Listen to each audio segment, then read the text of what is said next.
Mind control ചെയ്യാം. അർജുൻ അർജുൻ വരാം, ആരെങ്കിലൊക്കെ വരട്ടെ. പറയുന്ന ഒരു കാര്യമുണ്ട്, നീ പോണം പോണം പോണം അവസാനമായി കണ്ട സ്വപ്നം. സംസാരിക്കാം.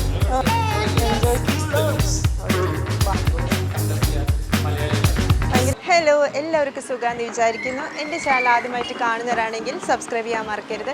അപ്പോൾ ഇന്ന് ഞങ്ങൾ എവിടെയുള്ളതെന്ന് വെച്ച് കഴിഞ്ഞാൽ കൊച്ചി കലൂർ സ്റ്റേഡിയത്തിൽ ടെറസ് മെക്കാവോ ചാപ്റ്റർ 2 എന്ന അടിപൊളി കഫേയിലാണ്. ഇന്നിവിടെ നമ്മൾ ഒരാളെ മീറ്റ് ചെയ്യാൻ പോവുകയാണ്.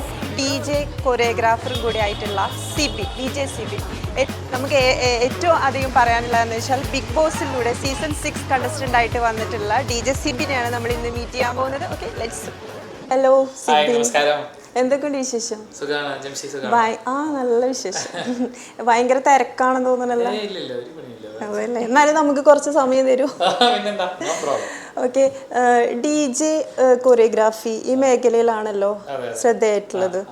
അപ്പോൾ അതല്ലാതെ മറ്റ് മേഖലകളിൽ അങ്ങനെ എന്തെങ്കിലും? അല്ല, ഇപ്പം DJ കൊറിയോഗ്രാഫി ആണ് ചെയ്യുന്നത്. പക്ഷെ എനിക്ക് എഴുതാൻ ഇഷ്ടമാണ്. റൈറ്ററാണ്. സ്ക്രിപ്റ്റ് എഴുതാൻ ഇഷ്ടമാണ്, കണ്ടന്റ് എഴുതാൻ ഇഷ്ടമാണ്. ഓക്കെ, അങ്ങനെ ഞാൻ വർക്ക് ചെയ്തിട്ടുണ്ട്. പിന്നെ ഇപ്പൊ എന്താ പറയുക, സ്റ്റേജ് ഷോസ് ചെയ്യാറുണ്ട്, ഡയറക്റ്റ് ചെയ്യാറുണ്ട്. ഓക്കെ, ഇപ്പോൾ സ്റ്റേജ് ഷോസിന്റെ കാര്യം പറഞ്ഞപ്പോഴാണ് സണ്ണി ലിയോണായിട്ട് കൊറിയോഗ്രാഫി സണ്ണി ലിയോണൊക്കെ ചെയ്തിട്ടുണ്ട്. എങ്ങനെ ഉണ്ടായിരുന്നു എക്സ്പീരിയൻസ്? നല്ല എക്സ്പീരിയൻസ്. ഇതിപ്പോ രണ്ടാമത്തെ പ്രൊജക്റ്റ് ആണ്. ഇതിന് മുന്നേ MTV സ്പ്ലിറ്റ്സ്വില്ല എന്ന് പറഞ്ഞിട്ടൊരു ഷോ ഉണ്ട്. ഓക്കെ, അതിന്റെ ഒരു സ്പ്ലിറ്റ്സ്വില്ല 13 കേരളത്തിലെ ഷൂട്ട് ചെയ്ത് അന്ന് ഞാൻ വർക്ക് ചെയ്തിട്ടുണ്ട്. പ്രൊഡക്ഷൻ എങ്ങനെ ഉണ്ടായിരുന്നു? ആള് തമ്മിലുള്ള ഒരു വൈബ് എങ്ങനെ ഉണ്ടായിരുന്നു? അടിപൊളിയല്ലേ? ഇങ്ങനെ ലാംഗ്വേജ് ഒക്കെ ഹിന്ദിയാണ്, ഹിന്ദി ഇംഗ്ലീഷാണ് സംസാരിക്കുന്നത്. ഓക്കെ, പിന്നെ very professional. She is very professional, very എന്താ പറയുക, ഭയങ്കര ബോട്ടം ആയിട്ടുള്ള ആളാണ്.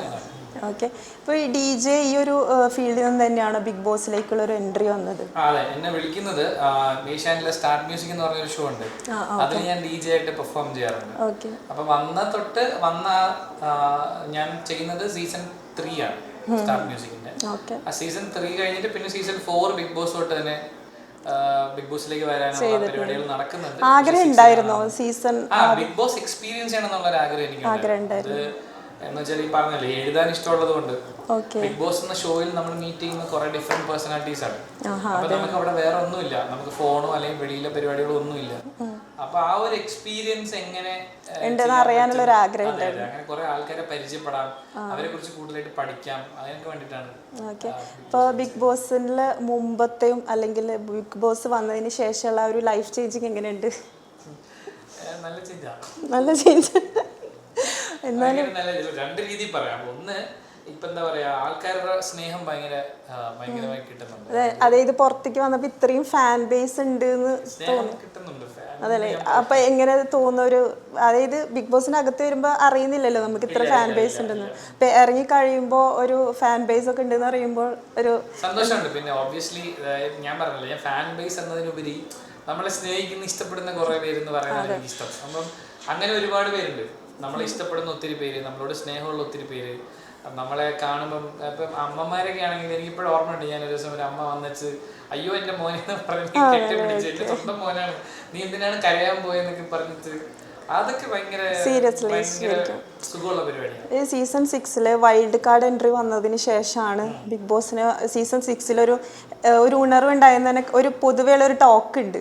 ഇപ്പൊ അത് പോയി എന്നാണ് പറയുന്നത്. എന്താണ് അതിനെ കുറിച്ച് പറയുന്നത്? ഞാൻ എന്ത് പറയാ, ഇത് കാണുന്നവരല്ലേ പറയണ്ടേ. ഇപ്പൊ ഞാൻ തന്നെ പോയിരുന്നിട്ട് ഞാൻ സൂപ്പറാണ്, ഞാൻ ഉണ്ടായിരുന്ന സമയം ഫാന്റാസ്റ്റിക് ആണെന്നൊക്കെ പറയുന്നത് ഒരു സ്വയം പൊങ്ങിത്തരമല്ലേ? അത് കറക്റ്റ്. അപ്പൊ അതൊന്നും എനിക്ക്, ഞാൻ നമ്മൾ എന്റർടൈൻമെന്റ് എന്നുള്ളൊരു ഫാക്ടർ ആ ഷോയിൽ കൊണ്ടുവരാൻ നോക്കി. എന്നെ കൊണ്ട് പറ്റുന്ന രീതിയിൽ അത്രയും പറ്റുന്ന സമയം ഞാൻ അവിടെ നിന്നത് മാക്സിമം നമ്മളൊരു 100% ജെന്യൂൻ ആയിട്ട് ചെയ്തിട്ടുണ്ട്. കുറെ പേര് പറയുന്നത് സ്ക്രിപ്റ്റഡ് ആണ്, കുറെ പേര് പറയുന്നത് എഡിറ്റർ ആണ്. ഇത് തമ്മിലുള്ള ഒരു വ്യത്യാസം എന്താണ്? സ്ക്രിപ്റ്റഡ് എന്ന് പറഞ്ഞു കഴിഞ്ഞാല് ഈ ഷോയ്ക്ക് ഒരു ഫോർമാറ്റ് ഉണ്ട്. അതായത് നിങ്ങൾ ശ്രദ്ധിച്ചാൽ മതി, ഈ ഷോയിൽ വരുന്ന 19 പേരും 19 ക്യാരക്ടേഴ്സ് ആയിരിക്കും, 19 രീതിയിലുള്ള ആൾക്കാർ, 19 പശ്ചാത്തലത്തിൽ നിന്ന് വരുന്നതായിരിക്കും. നമ്മളൊരു സിനിമ എടുത്ത് നോക്കി, സിനിമയിൽ അത് തന്നെയല്ലേ? സിനിമയിൽ ഒരു വില്ലൻ, ഒരു നായകൻ, ഒരു ഗേൾ ഫ്രണ്ട്, ഒരു ബോയ് ഫ്രണ്ട്, അങ്ങനെ പല കാറ്റഗറിയിൽപ്പെട്ട ആൾക്കാർ, ഒരു കോമഡിയൻ, ഒരു വിദൂഷകൻ, ഒരു പാട്ടുകാരൻ. ഇതുപോലെയാണ് ബിഗ് ബോസിന്റെ കാസ്റ്റിംഗിന്റെ ഒരു ഫോർമാറ്റ്. ആ ഫോർമാറ്റിൽ നിന്നുകൊണ്ട് സിറ്റുവേഷൻസ് കൊടുക്കുക എന്നുള്ളതാണ് ബിഗ് ബോസിന്റെ ഒരു പരിപാടി. അതായത് ഇന്ന് എനിക്കൊരു തല്ല് വേണം, അപ്പൊ എന്ത് ചെയ്യും, തല്ല് കൂടാൻ സാധ്യതയുള്ള രണ്ടുപേർക്ക് തല്ലുമായി ബന്ധപ്പെട്ട ഒരു കണ്ടന്റ് ഇട്ട് കൊടുക്കും. പിന്നെ അവിടെ നിന്ന് ഓർഗാനിക് ആയിട്ട് അവര് സ്വന്തമായി ആ ഡയലോഗ് ഒക്കെ പറഞ്ഞ് അവര് വന്ന സാഹചര്യവും അവരുടെ സംസ്കാരത്തിനനുബന്ധമായ ഭാഷകൾ ഉപയോഗിച്ച് തല്ലുകൊടുക്കും. ചിലര് പ്രേമിക്കും മൂലയിലിരുന്ന്, ചിലര് ഉമ്മ കൊടുക്കാൻ വരെ ശ്രമിക്കും. ഇപ്പൊ ഞാൻ പറയട്ടെ, സീസൺ 1 പ്രേമം ഉണ്ടായിരുന്നു. ക്ലാസിക് പ്രേമം വരുന്നത് കാണാൻ അല്ലേ? പേർലി ശ്രീനിഷിന്റെ അല്ലേ? നമുക്ക് ഒരിക്കലും ഒരു ഓക്വേർഡ്നെസ് തോന്നിയിട്ടില്ല. അവരുടെ പ്രേമം റിയൽ ആയിരുന്നു. അവര് കല്യാണം കഴിക്കുക, അത് ഭയങ്കര എന്താ പറയുക, ആൾക്കാരൊക്കെ എൻജോയ് ചെയ്ത് അവരെ കല്യാണം കഴിക്കുന്നതിൽ സന്തോഷം കണ്ടെത്തിയ മലയാളികളാണ്. ഭയങ്കര ജെന്യൂൻ. അറ്റ് സെയിം ടൈം ഇവിടെ വേറൊരു പ്രേമം നടക്കുന്നുണ്ട്, നടന്നിരുന്നു. അതിന് മലയാളികൾ എങ്ങനെയാണ് സ്വീകരിച്ചെന്നാലും അതിനെതിരെ കുറെ കുഴപ്പമുണ്ട്. എന്റെ അടി വന്നിട്ട് പറയും അവന് ജാസ്മിന്റെ അസൂയാണ്. അതല്ല, അതിന് കുറെ PR വർക്കുകളാണല്ലോ നടക്കുന്നത്. നിങ്ങൾ ആലോചിക്കണം, ഇത് ഇത്ര നാളില്ലായിരുന്നു ഈ PR. ഗബ്രി ഔട്ടായതിനു ശേഷം PR ഭയങ്കര. അതെ, ഗബ്രി ഔട്ടായത് തന്നെ അതിന്റെ ഉള്ളിലുള്ള ഒരു കണ്ടസ്റ്റന്റ് കാരണമാണ്. കാരണം നമുക്ക് തന്നെ കാണാൻ പറ്റും ഗബ്രി നല്ലൊരു ഗെയിമറാണ്. ഗബ്രി ടാസ്കിനെ അപ്രോച്ച് ചെയ്യുന്നത്, ഇപ്പൊ ഞാനും ഗബ്രിയും ഓപ്പോസിറ്റ് ടാസ്ക് ചെയ്തിട്ടുണ്ട്, സ്പോൺസേർഡ് ടാസ്കിൽ ഞങ്ങൾ ഒരുമിച്ച് ചെയ്തിട്ടുണ്ട്. അപ്പോൾ ഗബ്രി ടാസ്കിനെ അപ്രോച്ച് ചെയ്യുന്നത് ഭയങ്കര അടിപൊളിയാണ്. അതിന്റെ ടോപ്പ് ടു ബോട്ടം വായിച്ചു നോക്കും. ചേട്ടൻ നമുക്ക് ഇങ്ങനെ ചെയ്യാം, സിബിൻ ഇങ്ങനെ ചെയ്യാം, അങ്ങനെ ചെയ്യാം എന്നൊക്കെ ഡിസ്കഷൻസ് ഉണ്ടാവും. സോ അത്രയും ഇൻവോൾവ്മെന്റ് ഉള്ള ഒരു ചെക്കൻ. അങ്ങനെ ഒരു ശരിക്കും ഒരു പെട്ടെന്ന് ഒരു ഷോക്കിംഗ് ആയിരുന്നു ഗബ്രി പുറത്തു വരുന്നെന്ന് പറയുമ്പോൾ. ഗബ്രി പുറത്തു വരുന്നോണ്ട് ഏറ്റവും കൂടുതൽ ഗുണമുണ്ടായ ആൾക്കാർ വീട്ടില് അവിടെ ഉള്ള ഒരു കണ്ടസ്റ്റന്റ് ആണ്, പേര് പറയേണ്ട ആവശ്യമില്ല. അതെ. അപ്പൊ ഗബ്രി വന്നതിന് ശേഷം കോണ്ടാക്ട് ചെയ്തിരുന്നു, വിളിച്ചിരുന്നു. ഞാൻ അങ്ങോട്ട് ഗബ്രി മെസ്സേജ് ചെയ്തു, എനിക്ക് ഇൻസ്റ്റയില് നമ്പർ തന്നു. ഞാൻ ഗബ്രിയെ വിളിച്ച് സംസാരിച്ചു. ഞങ്ങൾ 2-3 പ്രാവശ്യം സംസാരിച്ചിരുന്നു. ഞാൻ ഗബ്രി നമ്മള് വലിയ പ്രശ്നങ്ങളൊന്നുമില്ല. ഓക്കെ. അപ്പൊ ബിഗ് ബോസിൽ നിന്ന് നല്ലൊരു എക്സ്പീരിയൻസ് ആണ് കിട്ടിയിട്ടുള്ളത്. ഞാൻ കൂടുതൽ എന്താ പറയാ ആഴ്ന്ന് ചോദിക്കുന്നില്ല, കാരണം നല്ല എക്സ്പീരിയൻസ്. ഞാൻ പറഞ്ഞില്ല, ഇപ്പൊ രണ്ടും ഉണ്ട്. ഒന്ന് ആലോചിച്ച് നോക്കുക, ഒരു കാര്യമില്ലാണ്ട് ഞാൻ ആ ഷോയിൽ പുറത്തു വന്നു, എന്നിട്ട് ഞാൻ എന്നെ ഒന്ന് ചീത്ത പറയാം. നമ്മുടെ വീഡിയോയുടെയും പോസ്റ്റിന്റെയും ലൈവിന്റെയും അടിയിൽ വന്നിട്ട് വെറുതെ ഒരു മറ്റേ കണ്ടസ്റ്റന്റിനെ കുറിച്ച് എന്തിനാ പറയുന്നത്? അവരുടെ ഗെയിം നല്ലതാണെങ്കിൽ, അവര് നന്നായി കളിക്കുന്നെങ്കിൽ അവർക്ക് വോട്ട് ഇട്ട് അവര് ജയിച്ചു. എന്തിനാണ് എന്നെ ഞാൻ ആ ഗെയിമിൽ ഇല്ല, പിന്നെ എന്തിനാണ് എന്റെ മെക്കിട്ടാറാൻ വരുന്നത്? എന്നെ പറഞ്ഞ കാരണം കുറച്ചും കൂടി അധികം ഫാൻ ബേസ് സിബിനായിരിക്കും ഉള്ളത്, അതുകൊണ്ടായിരിക്കും. അപ്പോൾ PR അല്ലാതെ അവർക്ക് വേറൊരു ഓപ്ഷൻ ഉണ്ടാവില്ല.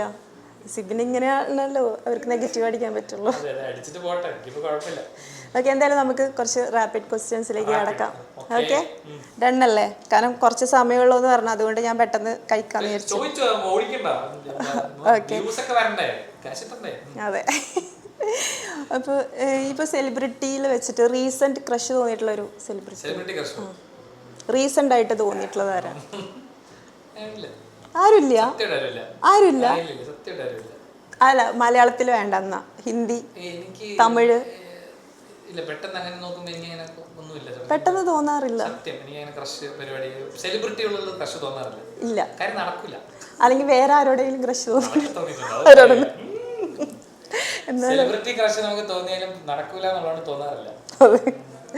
നെക്സ്റ്റ് ക്വസ്റ്റ്യൻ, അവസാനമായി കണ്ട സ്വപ്നം എന്താണ്? അവസാനമായി കണ്ട സ്വപ്നം ഒരു ലോറി ഇടിച്ച് ഞാൻ മരിക്കുന്നു.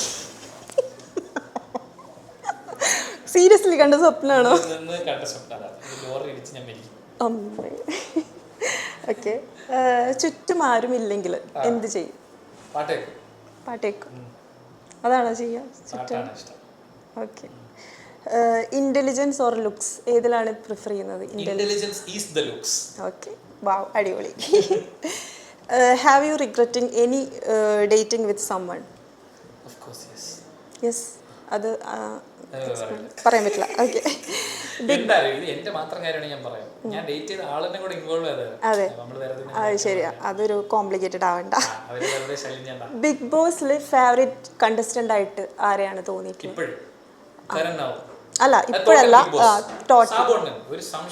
സാബു ചേട്ടൻ ഇപ്പൊ റീസെന്റ് ആയിട്ട് സീസൺ 6 ഗസ്റ്റ് പോയി.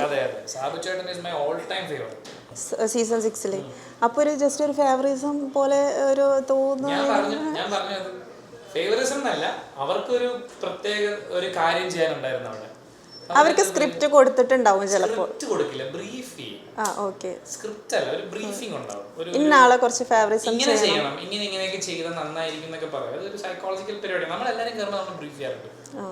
എല്ലാവരും കയറുമ്പോൾ ബ്രീഫ് ചെയ്യും. എല്ലാ കണ്ടസ്റ്റൻസിനും ഇപ്പൊ നമ്മുടെ അഭിഷേക് ജയദേവ് ഒരു ഇന്റർവ്യൂവിൽ പറഞ്ഞു അവർക്ക് ബ്രീഫിംഗ് കിട്ടി. അതുപോലെ എവറിബഡി ഗെറ്റ്സ് എ ബ്രീഫിംഗ്. ചിലർ ടേക്ക് ഫോർവേഡ് ചെയ്യും, ചിലർ സൗകര്യം എന്ന് പറയും. ചിലർ സൗകര്യം എന്ന് പറയുമ്പോൾ 2 ആഴ്ച കഴിയുമ്പോൾ പറഞ്ഞു. ചില ആളുകൾ ചില കണ്ടസ്റ്റന്റ് കയറുമ്പോൾ ഫെയിം മതി, ക്യാഷ് വേണ്ടെന്ന് പറയുന്ന ഒരു അറിവില്ല. അതെ അതെ, ആ ഒരു കണ്ടസ്റ്റന്റ് പറഞ്ഞതായിട്ട്.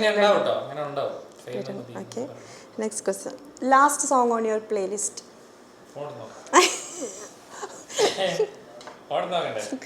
ഫോൺ എടുത്ത് നോക്കിക്കോ. പഠിക്കും. ഇന്റർനാഷണൽ ലൈവ് കൺസേർട്ട് പ്രോഗ്രാമിൽ ഇൻവിറ്റേഷൻ കിട്ടുമെന്ന് വിചാരിക്കുക. അവരൊരു ഓപ്ഷൻ തരും, കൂടെ ഒരു സെലിബ്രിറ്റിയെ ചൂസ് ചെയ്യാമെന്ന് പറയും. ഏത് സെലിബ്രിറ്റിയെ ചൂസ് ചെയ്യും?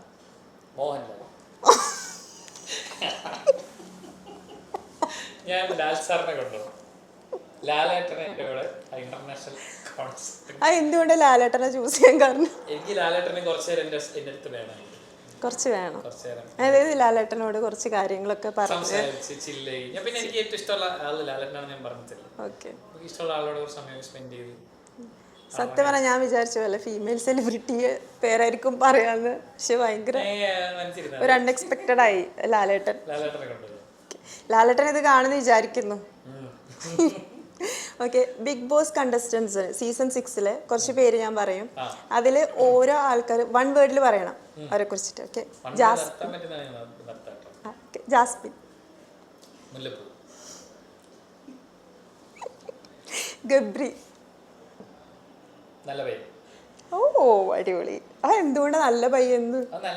അവിടെ കൊറേ ഗബ്രിക്കെതിരെ നല്ലോണം ഗെയിമിന്റെ ഭാഗമായിരിക്കും. ഞാൻ നല്ല പയ്യൻ എന്ന് പറഞ്ഞു കഴിഞ്ഞാൽ അവൻ കുറച്ച് ഫിൽട്ടർ ചെയ്യുന്നുണ്ട്. ബേസിക്കലി ഈസ് എ ഗുഡ് ഗായ്. അവൻ ഫിൽട്ടർ ചെയ്ത് കഴിഞ്ഞാൽ അവൻ നല്ലൊരു പെർഫെക്റ്റ് ഹ്യൂമൻ. എല്ലാവരും അങ്ങനെ തന്നെയാണ്. അങ്ങനെ ബേസിക്കലി അവന് കുറച്ച് തോട്ട്സും അവൻ കുറച്ച് പ്രോഗ്രസീവ് ആയിട്ട് കൊള്ളാം. പേഴ്സണാലിറ്റി ഒക്കെ ഓക്കെയാണ് അവൻ, നല്ലത്.